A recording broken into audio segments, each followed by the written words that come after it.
Good morning and welcome to another session of Discover You Rising. Here we share women's stories, their successes, and how they overcame the challenges of life. My guest today is a very delightful woman. She is an artistic person, a poet, a writer, and she uses the power of words and writing to help women overcome obstacles. So I'm very interested to learn more about her techniques and the ideas she has for us to share with you.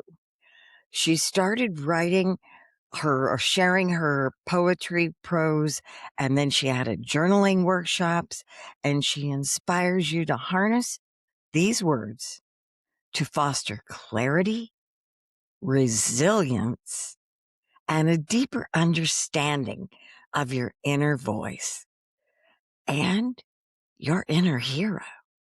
So that's what we're going to talk about today. Catherine, tell us a little more about you. Yeah, thank you so much for having me here. I'm excited to talk with you. Um, I guess my transformation story goes back to the fall of 2019, when it became abundantly clear that my marriage was ending, and also that the faith culture that I was a part of, I needed to walk away from that. But it brought a lot of confusion because everything that I knew just got flipped upside down on its head. And at the time, I was homeschooling my six children, and my youngest at that time was only 4 months old. So, after a couple months of complete and utter confusion, a friend suggested that I start journaling. And I didn't know how to journal. I didn't know where to start. I didn't know anything about it. I opened up a blank page and I was like, panic hit. But I started reading and doing The Artist's Way by Julia Cameron. And that talked about this idea of morning pages and artist dates, and the idea of getting all of your thoughts, stream of consciousness on the page, not worrying at all about what you're putting there, not editing anything for grammar, possibly even writing. I don't know what I need to write, but I told myself I was going to write, so I'm going to sit here and write. Sometimes my pages look like that.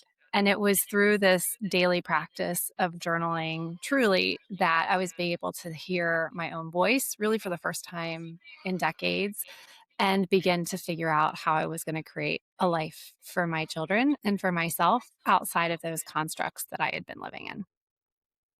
Wow. Wow. So were the two a package, the marriage and the religion? They were kind of two separate entities that, Okay. of course, they influenced each other, but they all kind of came to a head all at about the same time for different reasons. Okay. Definitely, I was falling apart. Like the systems and the way that I had been living was definitely no longer serving me. And then when I basically called out for help in kind of all those situations, silence met me, and Wow. so realized, okay, something's got to change here. Yeah, it was Wow. quite a dark season, and a lot of that, was the precursor to the life that I was living when COVID hit and the world shut down and life got even darker and more silent at that Oh, point. wow. And so, really, it was my journal that became my best friend. It was the only way I was able to even hear my own thoughts. I noticed myself scrambling to my journal at pretty much any time of any day because it was the only way that if thoughts started coming in my head that I could actually truly hear them was to put them on the page. Journaling also gave me the freedom to not have to feel like I had to hold it all in there. When I'm replaying Mm. conversations or thinking about scenarios, or he said this happened, this she said, what's going on? I could just put it on the page and trust that it would be there if I needed to come back and reread it. So it became Wow. a way to lighten the load, to detangle the mess that was up in my head, and really, truly, again, create a pathway forward for myself. It was through those pages. It was like, well, maybe I could do this, or would this work, or would this work? And those became the true seeds of ideas that have become the life that I'm living now. Wow. So you could go back and reflect on the pages and go, oh, now there's an idea I hadn't thought of. Interesting. That's a great tip that you didn't have anyone to talk to. So you were talking to the page. I was talking to the page. I still believe that I do that. Um, Depending on the mood or where I am, sometimes I write a letter to myself from my highest self. It's like Uh-huh. my future self or my highest self is giving myself today wisdom. Sometimes I speak directly to my future self. Um, for a phase there, I was talking to myself at the end of the day as if I had a partner that was giving me words of Uh-huh. encouragement or support at the end of the day, like, here's what happened. Well, I'm so proud of you, sweetheart. Like, you did this, this, this. And so I was writing to myself from that perspective too. But yes, that tip and trick of going back and rereading what we've journaled about can be really powerful. It's something I offer right now at the end of all of my journaling circles. We write together in silence, but together. And then at the last 5 minutes of our writing session, the time when we're writing, I invite people if they want to go back and reread and then underline like to do items, things that have pop up of action items they need to take, or circle words that might be creating a theme for that journaling session. And sometimes even go back in and find some other lines of thought or future prompts for future journaling sessions. Like, oh, wow, that's an idea. I need to sit and play with that and explore that train of thought for a little while. So, one journaling Oh, session can prep you for others, and it can sometimes become your to-do list, but it can sometimes become, yeah, that jumping off point. And I have a whole business now because of that. Well, too, really, because I let just whatever idea pop into my head and land on the page. And I went back and reread it and said, oh, okay. There's something about we see it from a different perspective once we're reading it than when it's just coming out stream of consciousness. all right. So it doesn't matter what you put on the paper, just dump it out.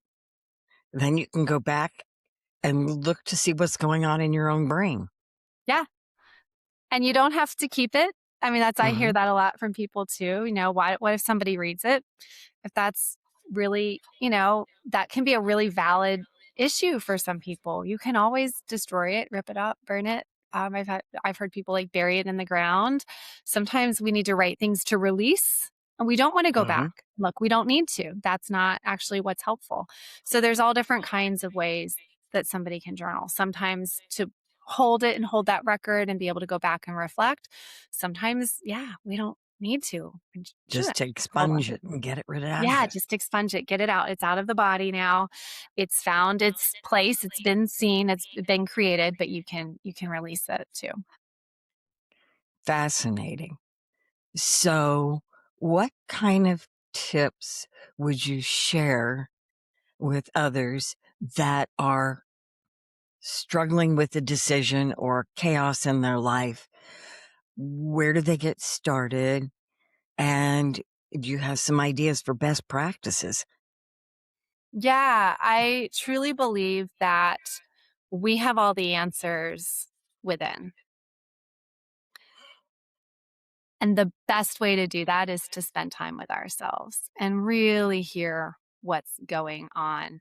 So, when you're going through a major decision, taking that time to really be still, to be present, and let it flow on the page. I think that doing a little bit of breath work or movement or something that kind of grounds you first can Hmm. be really helpful. So, whether that's just taking some cleansing breaths in through the nose and out through the mouth, whether that's doing some box breathing, whether that's sitting in quiet meditation and just allowing yourself to be really present for that moment, even if it's just for a minute or two, just saying, I am here.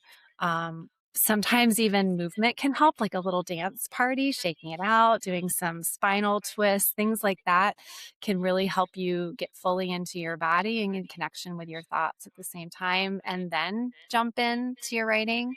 And again, the blank page can be really overwhelming, but you can start with something simple like today I dot dot dot. And then you can go off from there. Like you can recount what your day was, what you want, what will be, you can let it take you wherever it needs to go. That's very interesting. And you said you had some words in there that I had read recently in a book about self-discovery. And it was that women don't ask themselves what they want. So it's important every day, multiple times a day, to ask yourself, what do I want? Why do I want that? And no, it is important to me. It's okay to want that. It's okay to have more of that in my life. Yeah. Yeah. I think that's a great question. I've come up with for myself, there's a couple of like a series of questions I'll ask myself. Again, it depends on what kind of journaling mood I'm in. If I want to just do stream of consciousness or if I feel like I need a little more guided process. And I think it's a great question to add to the list. I think one of my first questions is today I'm feeling, but the Mhm, idea of today I want is a great question, or today I need. That's mhm, another one that we can throw in. And then like, how can I provide that for myself after you've asked the question, what do I need? How can I make sure I get that?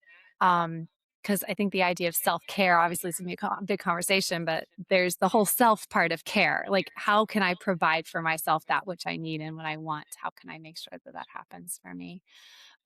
One of the other things that I do in that is, what word of encouragement do I need today? mhm, And I'll ask that, and sometimes that's where I feel like whatever you wanna call it, like divine inspiration, future self, higher self, like, I get these incredible downloads.